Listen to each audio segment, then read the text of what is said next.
Eso explica por qué tú encuentras 2000 años atrás a un hombre traspasado en ambas manos, en ambos pies por clavos, con sus traspasadores a sus pies y pronunciando desde la cruz con un rostro ensangrentado: Padre, perdónalos porque no saben lo que hacen. Porque es cierto que lo que dice de otros dice mucho de ti. Por esa misma razón tú encuentras a Esteban mientras los estaban apedreando por creer en el Cristo de la cruz. Y después de él haberle hablado, ¿verdad?, acerca de cómo ellos habían comportado por tanto tiempo, mientras lo apedreaban, él vio el cielo abierto y dijo nuevamente: Padre, no le tomes en cuenta este pecado. Y la razón por la que él pudo decir eso de manera natural, a pesar del juicio que se estaba llevando a cabo contra él, es porque lo que tú dices de otros dice mucho acerca de ti. En el texto de Santiago, capítulo 4, versículo 11 al 12, Santiago tiene mucho que decirnos acerca de esto, pero como esos dos versículos siguen al versículo 10, obviamente, que cubrimos la vez anterior, yo voy a leer desde el 10 hasta el 12, porque el versículo 10 me permite conectar con el mensaje anterior, pero me permite poner esto de hoy en contexto también. Y esta es la palabra de Dios, comenzando en Santiago 4, versículo 10 hasta el 12. Humíllense en la presencia del Señor y Él los exaltará. Hermanos, no hablen mal los unos de los otros.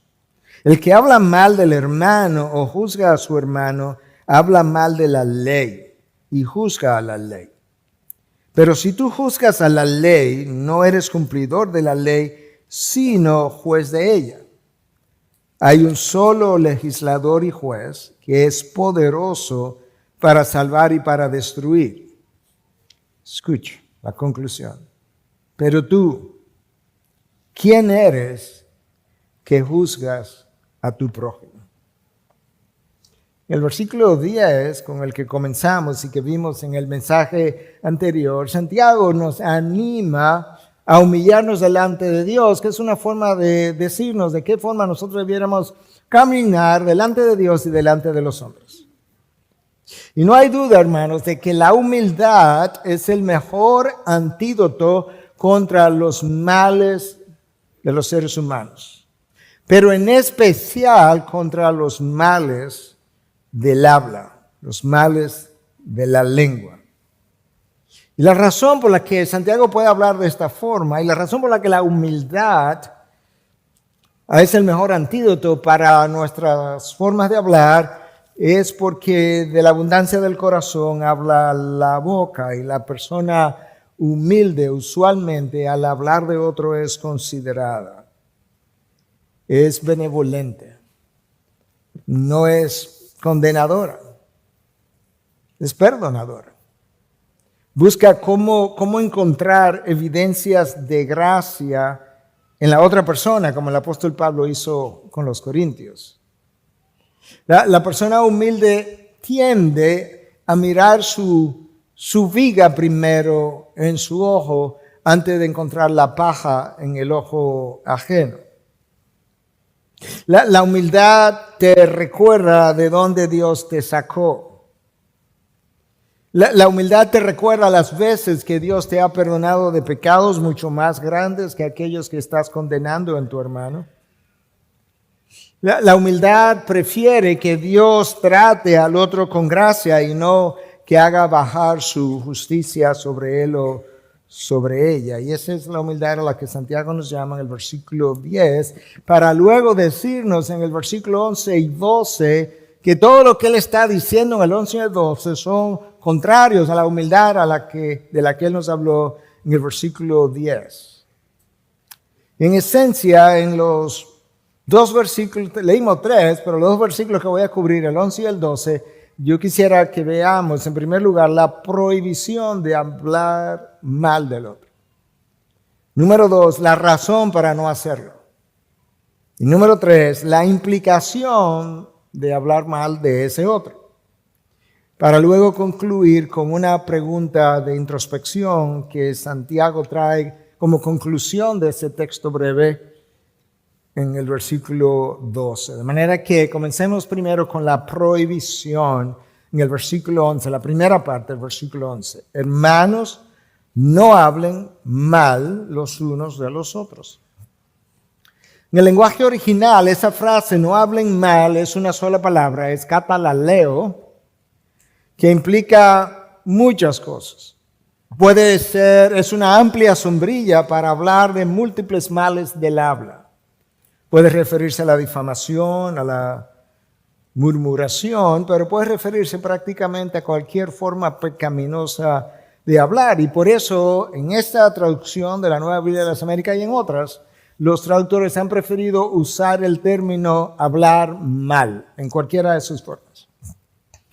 El puritano Thomas Manton dice en su comentario sobre Santiago que este término puede referirse, entre otras cosas, a hablar mal en privado de nuestros hermanos, entre aquellos que hablan bien de él. En otras palabras, estas personas hablan bien de este hermano y yo hablo mal entre ellos, tratando de cambiar su opinión precisamente.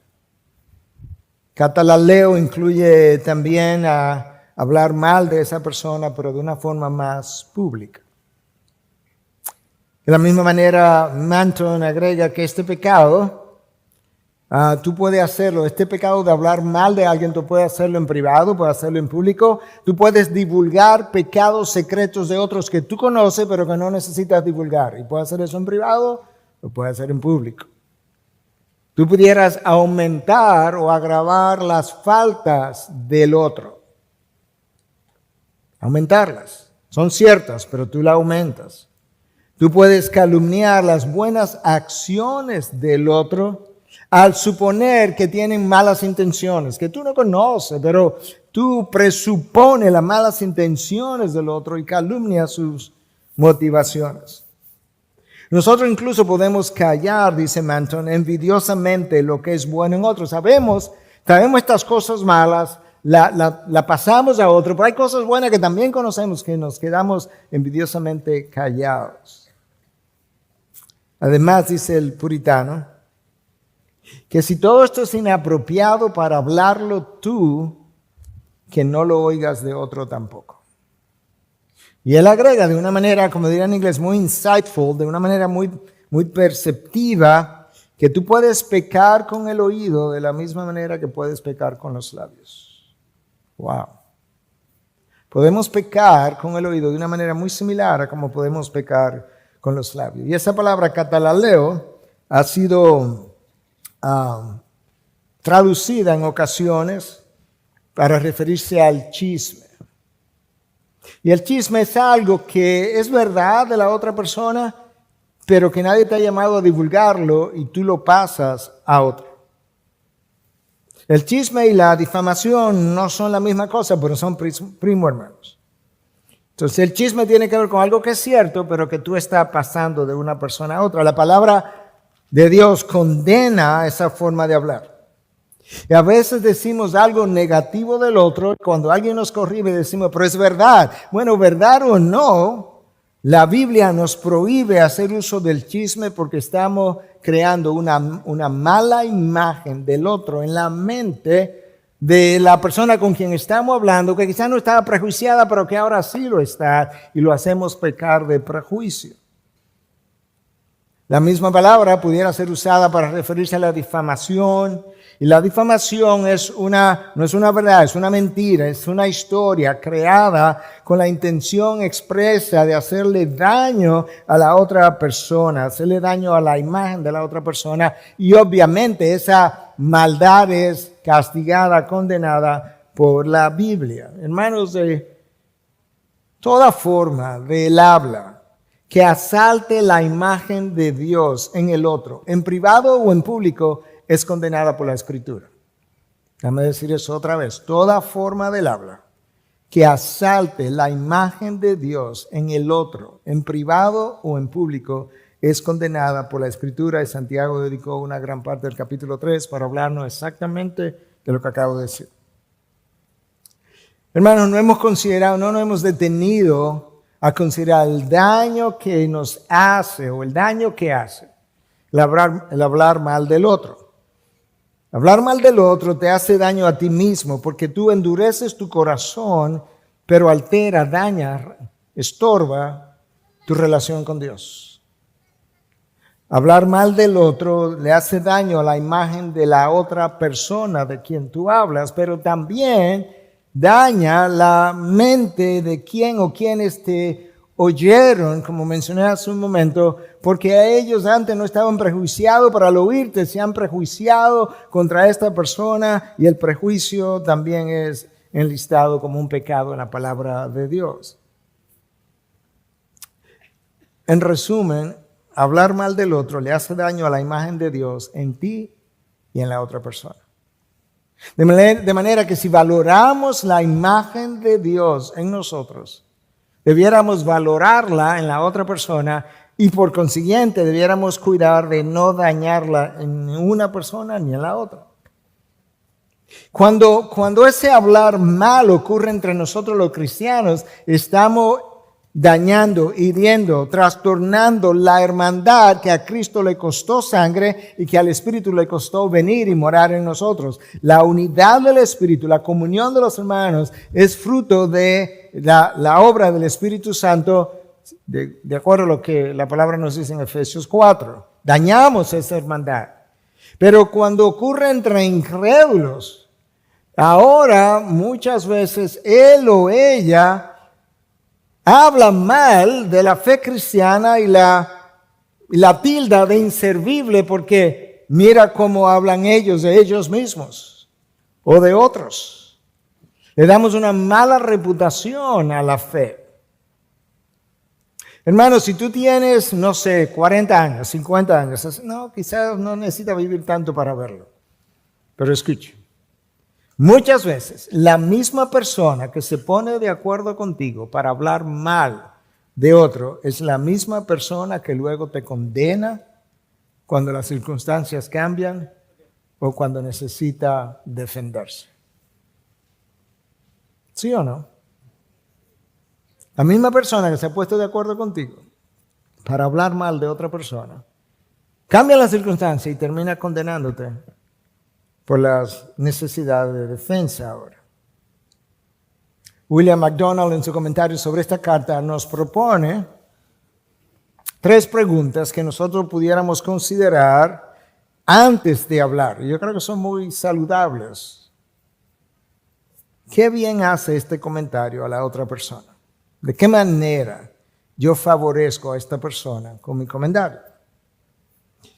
Número 2. ¿Qué bien me hace a mí comentar esto? ¿De qué forma esto mejora mi relación con Dios? ¿De qué forma esto mejora la imagen de Cristo en mí cuando yo lo comparto? Y número 3, ¿qué gloria trae a Dios el que yo comparta esta información? ¿De qué forma, cuando yo termine de compartirla, puedo decir, acabo de glorificar a Dios? Yo creo que eso nos va a cuidar enormemente. Yo no sé si tú has prestado atención, pero cuando tú revisas la revelación bíblica, los pecados del habla son algunos de los más severamente condenados en la palabra. Y Santiago en el capítulo 3 volvió a la carga con tal idea. Yo creo que Santiago, y el resto de los autores de la Biblia y sobre todo en el Nuevo Testamento estaban apercibidos de algo que Cristo enseñó y es que de la abundancia del corazón habla la boca. Y si esto es verdad, esto es como yo lo puse en mis palabras. Si la transformación del corazón es la meta de la santificación, si la transformación del corazón es la meta de la santificación, la forma de hablar es la evidencia o de mi transformación o de mi corrupción. Déjame decir eso completo otra vez. Si la transformación del corazón es la meta de la santificación, mi forma de hablar es la evidencia o de mi santificación o de la transformación o de la corrupción de mi corazón. De manera que de entrada ya vimos la prohibición de hablar mal contra el otro. En segundo lugar, yo quisiera que viéramos ahora la razón para no hacerlo. Vimos la prohibición, ahora vamos a ver la razón para no hacerlo. Versículo 10, primera parte. El que habla mal de un hermano o juzga a su hermano, habla mal de la ley y juzga la ley. Esa es la razón para no hacerlo. Porque cuando hablas mal del hermano, está hablando mal de la ley. Tenemos que explorar eso. Y está juzgando a la ley. Cada vez que hablamos mal de la ley y juzgamos a la ley. ¿Por qué? Porque la ley me manda a amar al hermano y yo lo estoy condenando. De manera que, en pocas palabras, yo estoy diciendo, como la ley no es suficiente para juzgarlo, yo lo voy a juzgar en mis propios términos. Yo estoy por encima de la ley. La ley, en efecto, es inservible para juzgar al hermano. El hermano no merece ser amado como la ley me manda, y este es mi juicio y estoy en lo correcto. De manera que la ley de Dios es insuficiente o inservible. La ley me manda a amarlo, pero yo lo condeno. Por eso dice Santiago, escucha, pero si tú juzgas a la ley, versículo 11 todavía, si tú juzgas a la ley, no eres cumplidor de la ley, sino juez de ella. No cumples la ley. Y si no cumplo la ley, ¿qué soy? Violador de la ley. No soy cumplidor de la ley, soy violador de la ley. La pregunta inmediata sería, ¿cómo la violo? Bueno, es que la ley me manda a amar al otro. Ni siquiera al hermano, simplemente me manda a amar al prójimo. La ley. Para los judíos la ley eran los primeros 5 libros de Moisés. Para nosotros la ley es todo lo que Dios nos ha dado por revelación y como mandato. Pero aún dentro de los primeros 5 libros, la Torá de los judíos, la ley le mandaba a amar al prójimo. Escucha Levítico 19:16. Para comenzar, no andarás de calumniador entre tu pueblo. No harás nada en contra de la vida de tu prójimo. ¿De quién? De tu prójimo. Ahora escucha lo que dice. Yo soy el Señor. En otras palabras, no es Moisés que te está diciendo esto. No es Aarón quien te está ordenando que no hagas nada en contra de tu prójimo. Yo, el Señor y juez del cielo y la tierra, te digo, no harás nada en contra de la vida de tu prójimo. Versículo 19. Versículo 18 de Levíticos 19. Amarás a tu prójimo como a ti mismo. Punto. Escucha ahora. Yo soy el Señor. Yo el Señor te digo que ames al prójimo. Y luego, Cristo que vino a ayudarnos a entender la letra de la ley. La letra de la ley es justamente lo que tú entiendes cuando la lees sin ninguna otra amplificación. Pero luego viene Cristo y dice, déjame decirte que en la ley hay una letra de la ley y hay un espíritu de la ley. La letra de la ley es obvio para todo el mundo. Prácticamente incluso no tiene que ser cristiano para entender semánticamente lo que dice. El espíritu de la ley es mucho más amplio. Y entonces Él nos enseña en Mateo 22, 35 al 40, que en esencia nos iba a ayudar a entender el espíritu de la ley y lo iba a resumir. No iba a ayudar tanto, y no solamente no iba a dar entendimiento, no iba a dar un resumen. Dice, básicamente te voy a decir, toda la ley la puedes resumir en 2 mandamientos. Tú amas a Dios con todo tu corazón, con toda tu alma y con toda tu mente, con todo tu ser. Y el segundo mandamiento es semejante a este. De hecho, depende de este. Ama a tu prójimo como a ti mismo. En eso se resume toda la ley. Nota que condena a tu prójimo está fuera de ambos mandamientos. Santiago dice, cuando tú violas la ley, cuando tú no eres cumplidor de la ley, eres un violador de la ley. ¿Y cómo la violo? Porque tú condenas al hermano cuando la ley te llama a amarlo. Más adelante el apóstol Pablo viene y trae más luz sobre este tema. Y me ayuda a entender por qué yo no puedo condenar al hermano a quien la ley me manda amar. Porque si lo voy a amar, esto es como el amor se comporta. 1 Corintios 13, el amor es bondadoso, versículo 4. Versículo 5, el amor no se comporta indecorosamente, por tanto no lo va a condenar. Versículo 6, el amor no se regocija de la injusticia, no lo va a condenar. Número 7, en vez de hablar mal, el amor todo lo sufre, todo lo soporta. Eso no es compatible con la condenación. De manera que hablar mal del otro viola la ley del amor y viola la ley de Cristo. Es una desobediencia a Cristo mismo.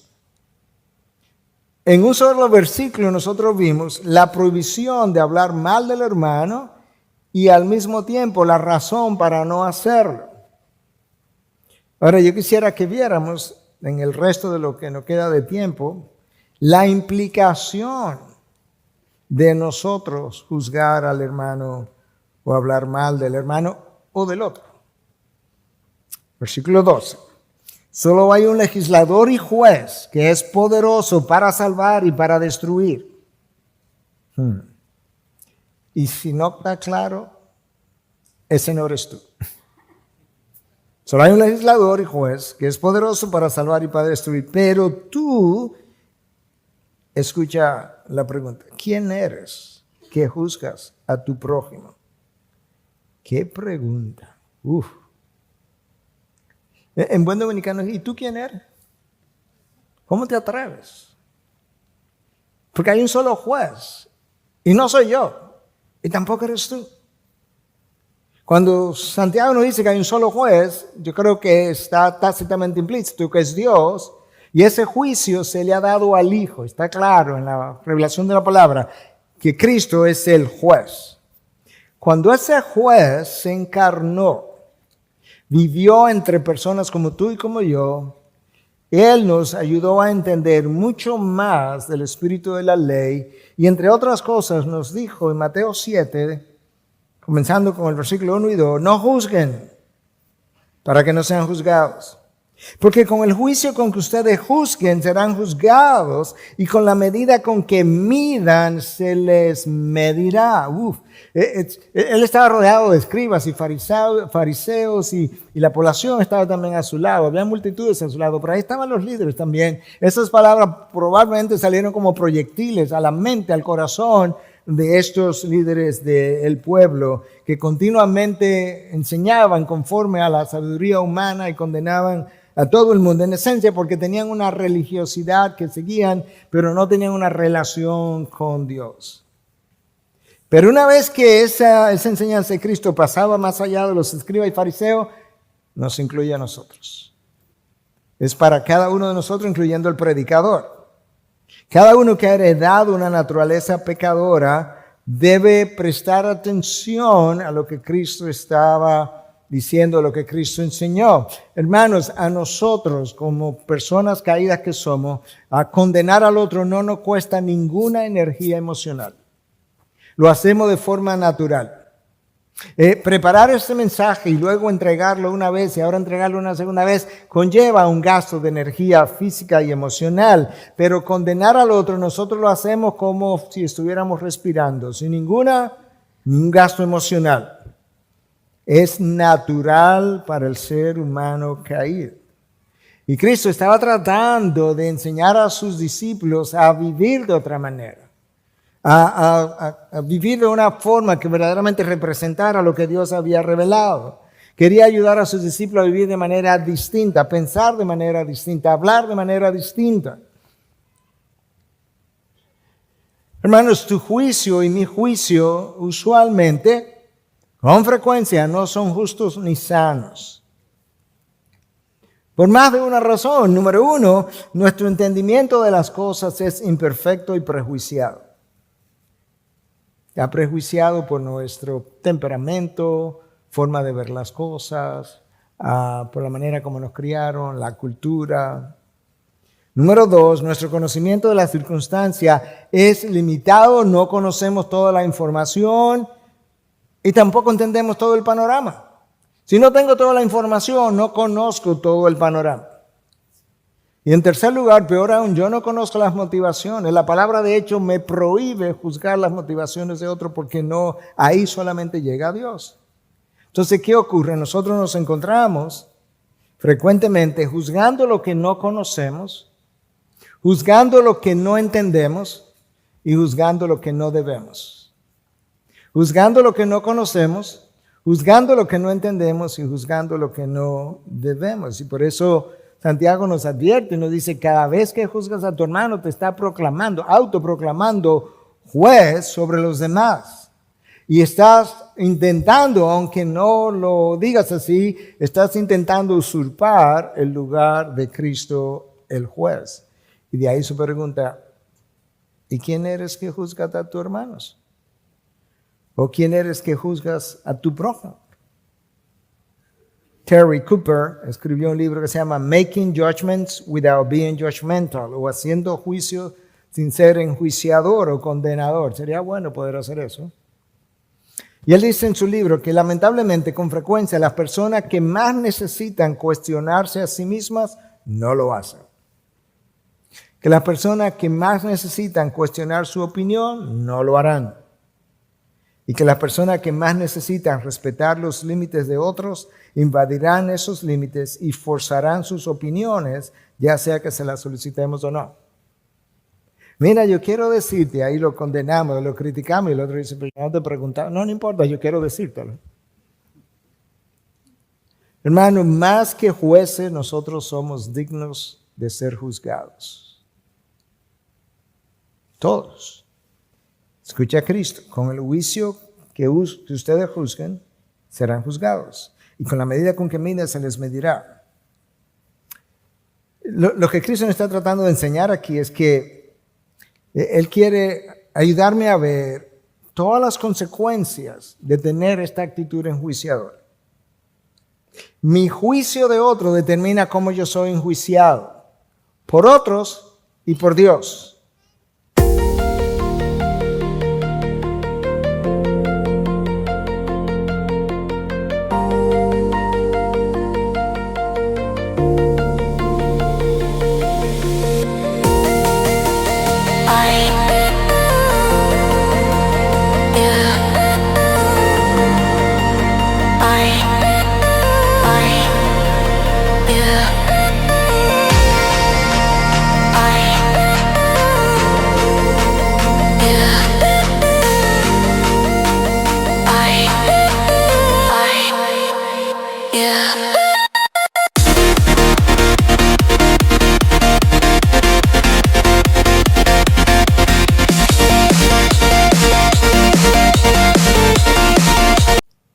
Ni tú ni yo debiéramos esperar una medida de gracia de parte de Dios que tú no estás dispuesto a concederle al otro. Vamos a decir eso otra vez. Ni tú ni yo debiéramos esperar una medida de gracia de parte de Dios que tú no estás dispuesto a concederle al otro. Esa es la verdad. De hecho, aquellos que han tomado consejería conmigo, sobre todo consejería matrimonial, y cuando solía hacer consejería prematrimonial, les decía, cuando nosotros rehusamos ser instrumentos de gracia el uno para el otro, nos convertimos en instrumentos de justicia, el uno para el otro. Cuando tú y yo comenzamos a sentirnos enjuiciados por otros, u otros comienzan a enjuiciarme, muchas veces es el mismo Dios permitiendo que me den una dosis de mi propia medicina. Cuando yo me siento enjuiciado por ti, o pienso, o siento, o oigo que otros me están enjuiciando, muchas veces el mismo Dios permitiendo que me den una dosis de mi propia medicina, porque con el mismo juicio, la misma manera que tú juzgues, así mismo será juzgado, y con la misma medida que midas, así mismo será medido. Eso solo debiera a nosotros asustarnos para decir, ups, no más. Escucha a Cristo expandiendo la enseñanza en el Sermón del Monte, versículo 3, 4, 5 del capítulo 7 de Mateo. Te leí el 1 y el 2. Dice Cristo, ¿por qué miras la mota que está en el ojo de tu hermano y no te das cuenta de la viga que está en tu propio ojo? ¿Por qué mira la pajita que está en el ojo del otro y no mira la pajota que está en el ojo tuyo? ¿O cómo puedes decir a tu hermano, déjame sacarte la mota del ojo, la pajita, cuando la viga, la pajota, está en tu ojo? Y una palabra que no nos gusta ninguna, hipócrita. Saca primero la viga de tu ojo, y entonces verás con claridad para sacar la mota del ojo de tu hermano. Lo que Cristo está diciendo, frecuentemente tienes una falta mayor que la que estás señalando del otro. Si otros no la han visto, dame gracia, que yo te la he cubierto. Pero tienes una falta mayor. Nosotros queremos corregir al otro cuando lo que tenemos que ser corregidos somos nosotros. Todavía peor.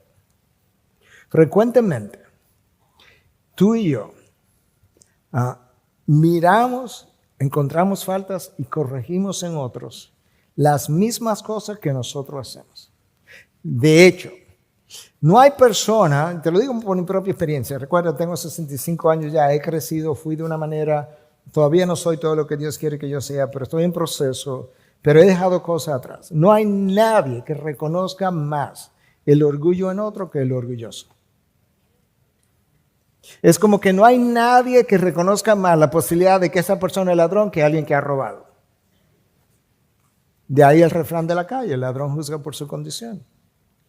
Y eso no es poca cosa. Cuando yo juzgo en otro, lo mismo que yo hago, Pablo me recuerda, Dios me recuerda a través de Pablo en Romanos 2, 1 al 3, que eso no es pequeño. Escucha lo que dice. Por lo cual no tiene excusa, hombre, quien quiera que seas tú que juzgas. Pues al juzgar a otro, a ti mismo te condenas. Porque tú que juzgas, practicas las mismas cosas. Sabemos que el juicio de Dios justamente cae sobre los que practican tales cosas. Escucha la pregunta de Pablo. Y piensa esto, oh hombre, tú que condenas a los que practican tales cosas y haces lo mismo, que escaparás del juicio de Dios. ¿De Dios? Hermano, estas palabras de estos textos bíblicos son capaces para que cada uno de nosotros, incluyendo el predicador, salga convicto de pecado de este lugar. La viga que no me permite ver con claridad representa aquellas cosas pecaminosas que todavía forman parte de mi mente, de mi vida, de mi caminar, de mi corazón, que oscurecen mi entendimiento. Pero la viga número 1, yo creo que oscurece tu entendimiento y el mío en cualquier momento de tu vida, que obstaculiza la visión, es el orgullo. Y alguien pudiera decir, ahí va el pastor Núñez con el orgullo de nuevo. Bueno, Agustín, considerado por muchos como el más grande teólogo de todos los tiempos, 2000 años de historia, y por los que no, los consideran por lo menos el más grande de los primeros 1000 años, hablaba de que el orgullo es la raíz de todos los pecados. Wow. Es el semillero de todos nuestros pecados. Y alguien definía el orgullo como preocupación con el yo. El orgullo tiene que ver con el yo, tiene que ver conmigo y tiene que ver con lo mío. El orgullo dice, tiene que ser yo, o tiene que ser conmigo, o tiene que tratarse de lo mío. El orgullo se viste de formas distintas.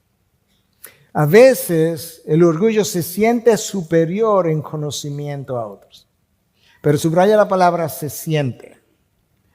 Porque muchas veces tú no tienes que saber más que el otro para considerarte superior al otro en conocimiento.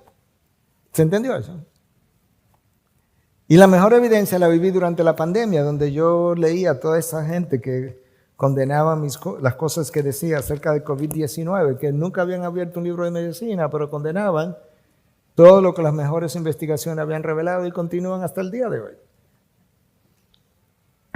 Como yo le decía a uno de ellos en una ocasión, si has notado, yo hablo de 2 cosas, no hablo de 3, de 2. Yo hablo de teología y hablo de medicina. En ambas he tenido entrenamiento. De lo demás, yo callo. No sé. Prefiero oír, leer, observar, esperar. Pero el orgullo puede vestirse de un sentimiento de sentirme moralmente superior. Moralmente superior. Y ahí tenemos que tener cuidado, todos nosotros. Porque en la medida en que Dios te santifica, En la medida en que tú aprendes más de esta palabra, en la medida en que tú aprendes más doctrina, más vulnerable eres de sentirte moralmente superior a otro. Y eso a mí me hace, ¿verdad? O sea, ese conocimiento de la palabra y santificación a través del cual Dios me ha llevado, muchas veces me hace sentir moralmente superior a los demás. Eso era el sentimiento de los fariseos. Y cuando Cristo vino, ¿verdad?, que los confrontó en Mateo 23:15, le dice: ay de ustedes, escribas y fariseos hipócritas, que recorren el mar y la tierra para hacer un prosélito, y cuando llega a hacerlo, lo hacen hijo del infierno 2 veces más que ustedes.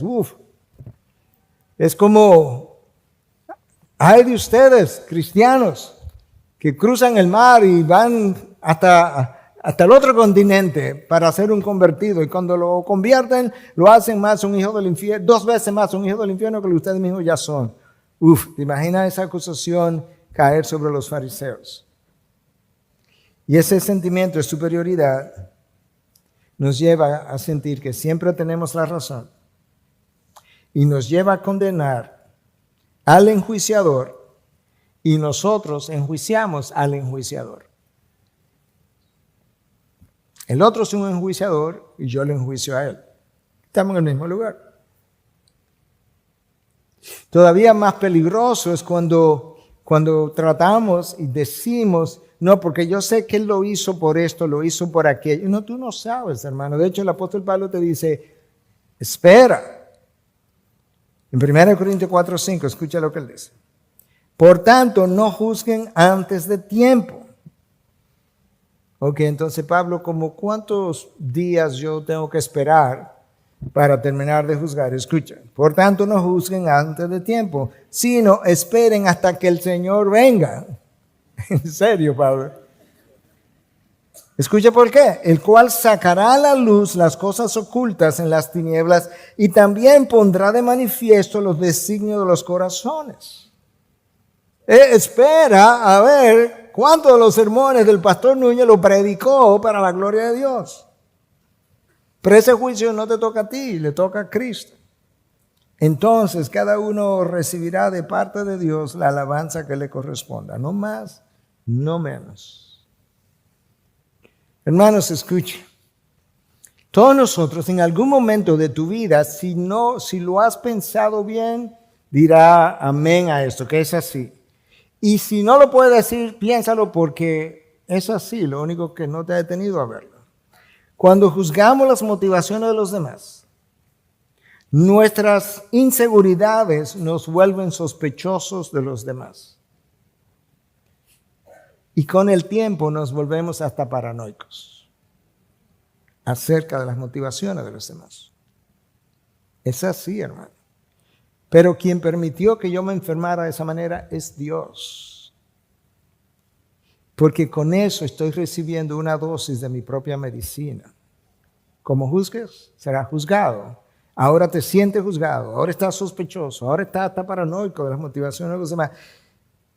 Sí, porque te has envenenado con tu propio juicio.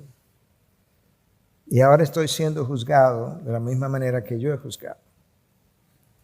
Cristo enseñó, Juan registró en 7:4, no juzguen por la apariencia, sino juzguen con juicio justo. ¿Tú sabes lo difícil que eso es? Para juzgar con juicio justo, yo tengo que ser completamente justo, completamente santo, omnisciente de las motivaciones, las razones de cada corazón, de cada mente. Nosotros no tenemos con frecuencia un juicio justo porque somos personas pecaminosas, egoístas, inseguras, demandantes, llenas de autojusticia. Pero al mismo tiempo es cierto que nosotros de alguna forma se nos ha llamado a separar y a juzgar la verdad del error. Bueno, mi juicio es justo cuando mi juicio coincide, concuerda con la palabra. Cuando la palabra dice no mentirás y descubrimos una mentira, y yo digo eso es mentira, bueno, si no corresponde a la realidad, pues corresponde a lo que la palabra dice, que es mentira. Y así sucesivamente con cada pecado, cada uno de los 10 mandamientos. Entonces ese juicio es justo. De manera que, siguiendo la línea de pensamiento de Terry Cooper en el libro que te mencioné, tenemos que aprender a hacer una separación entre el pensamiento crítico, que la palabra me manda a tener. De hecho, en el texto de Mateo 7, la palabra que aparece ahí como juzgar viene del griego kritikos, porque yo necesito separar la verdad del error y eso es necesario. Pero al mismo tiempo, eso es distinto, el pensamiento crítico es distinto a pensar críticamente o enjuiciadoramente. Entonces, ¿cuál es la diferencia para saber cuándo paso de uno al otro? Bueno, el pensamiento crítico es la habilidad de analizar información, conocimiento y poder discernir su valor y su aplicación para ver si corresponde a la verdad de Dios. Lo pensé, recibí la información, la analicé, la procesé, la comparé con la palabra y llega ahora a la aplicación. Tuve que ejercer un pensamiento crítico para llegar a esa conclusión. Y se dice, ¿verdad? Los expertos hoy en día en educación nos dicen que la educación moderna es muy deficiente en este sentido porque frecuentemente lo que lleva al estudiante es a memorizar y a regurgitar conceptos sin que hayan necesariamente procesado la idea, su implicación y aplicación. Y lo mismo pasa en múltiples púlpitos donde se nos lleva a regurgitar pasajes, historias, versículos bíblicos, pero al final no vivo de acuerdo a ellos. No sé cuáles son las implicaciones y mucho menos las aplicaciones. Ese es el pensamiento crítico. Yo necesito eso. Pensar críticamente es otra cosa, o enjuiciadoramente. Y una de las cosas que nos ayuda a entender la diferencia es que en el pensamiento crítico del que yo acabo de hablarle no deben haber como mis emociones, no deben estar involucradas. ¿Es blanco, es negro? Ah, sí es blanco, ah, no, sí es negro. Pero en pensar críticamente, mis emociones están involucradas. Me siento incómodo, molesto, airado cuando pienso en la otra persona. Cuando pienso en alguien que piensa diferente de mí, o vive diferente de mí, o cría diferente de mí, o envió a un hijo a un colegio diferente al que yo lo mandaría. O sobre todo cuando pienso en alguien que me hirió en el pasado. Y ahora al recordar su nombre, ese sentimiento de molestia se levanta en nosotros. Hay un amargo en mi pensamiento. Eso no está en el pensamiento crítico. El pensar críticamente me produce esa incomodidad. Y como bien dice este autor, Terry Cooper, él dice que el que piensa críticamente se siente intranquilo, escucha, hasta que logra demoler al otro o hasta que lo ve fracasar. Entonces probé que yo tenía razón. El que piensa críticamente se siente intranquilo hasta que logra demoler al otro o lo ve fracasar. La intranquilidad parece ser una de las características de cuando estamos en terreno pecaminoso. Nosotros tendemos a enfocarnos en las faltas del otro cuando estamos pensando críticamente. El apóstol Pablo mira a los corintios. Hermanos, yo no sé si ha habido una congregación en el Nuevo Testamento más pecaminosa que los corintios. Pablo le llama niños, le llama inmaduros, le llama que estaban en necesidad de leche, abusaron de los dones, fueron a la cena del Señor y cenaban primero y dejaban al otro sin comida. 1 Corintios 11 nos habla de eso. De esa congregación, Pablo comienza hablando, amados hermanos, doy gracias a Dios por vosotros. Por vosotros, él encontró evidencias de gracia en los corintios. Yo no sé cómo, pero la encontró. Como Pablo habló de los corintios, habló mucho de Pablo. Y cuando nosotros estamos pensando críticamente, no encontramos evidencia de gracia, solo es de condenación. Y tú sabes qué ocurre, hermano, cuando yo estoy pensando críticamente con relación a alguien, es como el salmista decía, ¿tú recuerdas el Salmo 139? Salmista escribiendo, si subo a los cielos, tú estás ahí, si bajo al Seol, tú estás ahí. Así pasa con el pensamiento crítico y con la persona que tengo en mi mente, que si subo a los cielos, está ahí, si bajo al Seol, ahí está. Es omnipresente. No se va de mi mente. Te acuesta a dormir y está ahí, te despierta y está ahí. Hermano, nosotros somos juzgadores por naturaleza.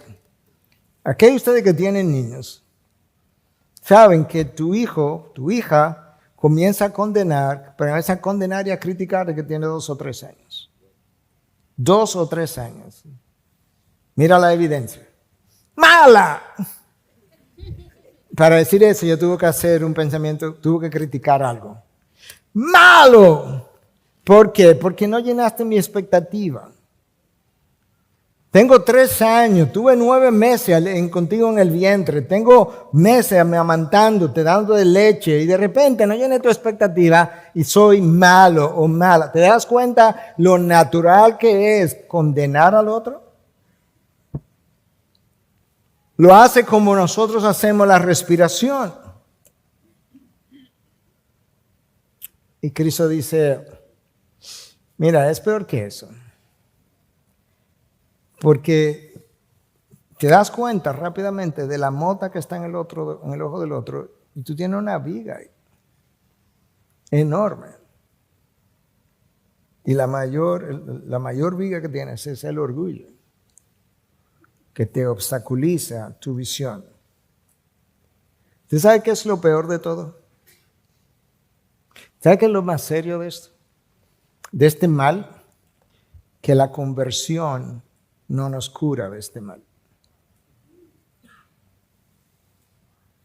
Cristo nos perdona. En un momento me señala mis pecados.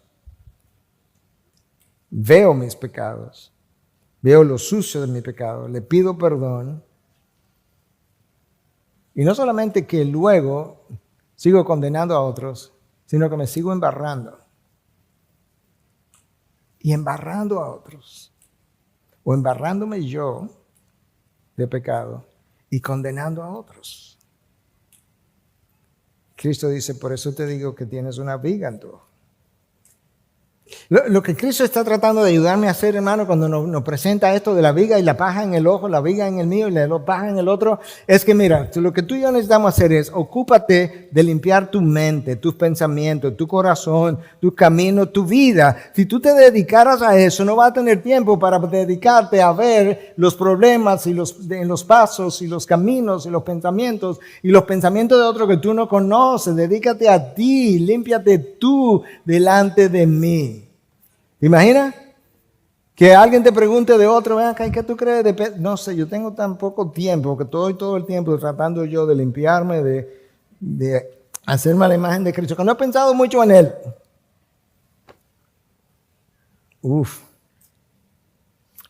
40 años en el desierto no curaron al pueblo judío de este mal de condenación de otros. Los judíos condenaron a Dios. ¿Tú sabes cuándo comenzó esto a aparecer? En el jardín del Edén, tan pronto el pecado entró a la vida de Adán y Eva. Porque lo primero que Adán hizo fue condenar a su esposa. No fue, el problema de la fruta fue la esposa. Y después que condenó a su esposa, siguió para allá y condenó a Dios, la esposa que tú me diste. O sea, antes de mi culpa, que hay 2 con quien hay que hablar. Contigo y con ella. Déjame hablar con ella. Tú conoces la historia igual que yo. No, Señor, espérate. Es la serpiente. Tengo que hablar con la serpiente. Si ella no me hubiera dado eso, yo no me la como. Y seguimos condenando. Cristo dice, no juzgues, no condenes. Porque ¿quién eres tú que juzgues? Decía alguien que mi mayor lucha no es, escucha, esto es importante, mi mayor lucha no es sufrir el dolor de la crítica. O sea, alguien te criticó, es verdad, te criticó, te hirió, es verdad, te hirió. Tu mayor lucha no es sufrir ese dolor, oye lo que dice, sino asegurarte de que no se te pegue la enfermedad. De que después que te criticó y te hirió, no termine tú haciendo exactamente lo mismo y estás ahora tan enfermo como él o como ella. Esa es tu mayor lucha. Y si hay algo que nosotros vemos por la historia en el desierto y la historia bíblica, no hay nada más contagioso que el espíritu de crítica o de condenación. Tú puedes estar en una reunión, la reunión ha sido, tú sabes, todo estelar, todo bien, todo graficado, todo en colores. ¿Hay alguna pregunta? No hay preguntas. Todo bien, todo bien. Seguro, vamos a cerrar ya. Se levanta una mano y esa mano tiene una crítica de algo y de ahí aparecen 18 críticas posteriores. Yo he estado en reuniones así. No hubiese querido estar, pero he estado. Porque no hay nada más contagioso que el espíritu de crítica. Porque el espíritu de crítica a ti te hace sentir superior a aquel que acabó la presentación. No es tan bonito como él o ella lo hicieron. No encuentro evidencias de gracia en todo lo que se hizo porque encontré una coma que faltó. Tu mayor lucha no es sufrir la crítica, es asegurarte de que no se te pegue la enfermedad. Hermanos, recuerda algo vital. Hay un trono celestial. En el trono celestial habrá un juicio. Pero hay un juez. Y esto es lo que ocurre. Cuando yo estoy condenando a mi hermano, sobre todo a mi hermano, en el trono celestial se escucha mi condenación. Y hay un juez que dice, por ese que tú condenas, yo derramé sangre. Y en segundo lugar, en la corte en la que tú quieres subir para condenarlo, yo soy su juez defensor, su abogado defensor. No te va a ir bien. No me va a ir bien. Estás acusando a alguien por quien yo derramé sangre. Y en segundo lugar, cuando se pare alguien a defenderlo, soy yo que se va a parar, porque yo soy su abogado defensor ante el trono celestial. Y además se te olvida que yo soy también tu juez y tu abogado defensor. Esta es la única corte donde el juez y el abogado defensor son la misma persona. Y si tú eres cristiano y estás condenando a tu hermano, yo no sé aquí quién es que tú quieres que te defienda, porque tengo que defender al que tú estás acusando, pero ahora tú quieres que te defienda a ti también.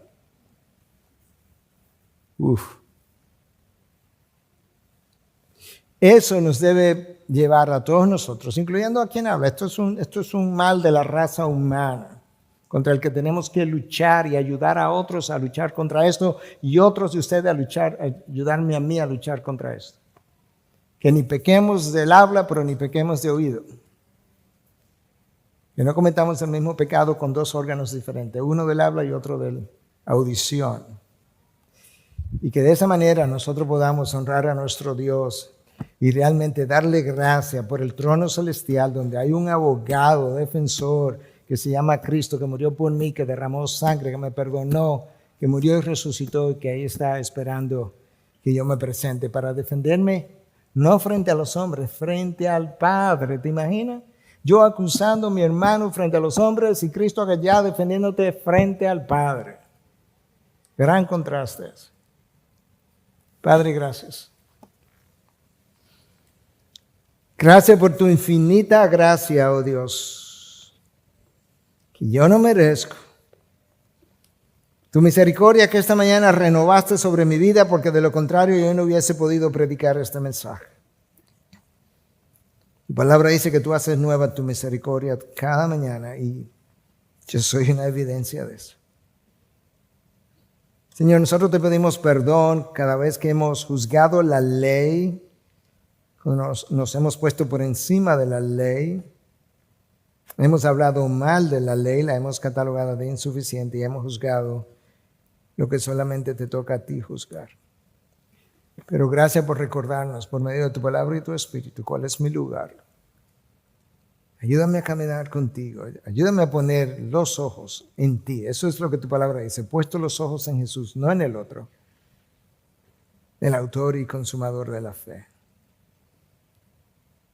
Padre, ayúdanos a vivir reflexivamente. Danos pensamiento crítico para diferenciar la verdad del error, que frecuentemente entonces no usamos. Y evítanos pensar críticamente para no asumir un rol que le toca a tu Hijo y no a nosotros. Y gracias por tu Hijo, nuestro juez y abogado defensor. En Cristo Jesús te lo pedimos. Amén.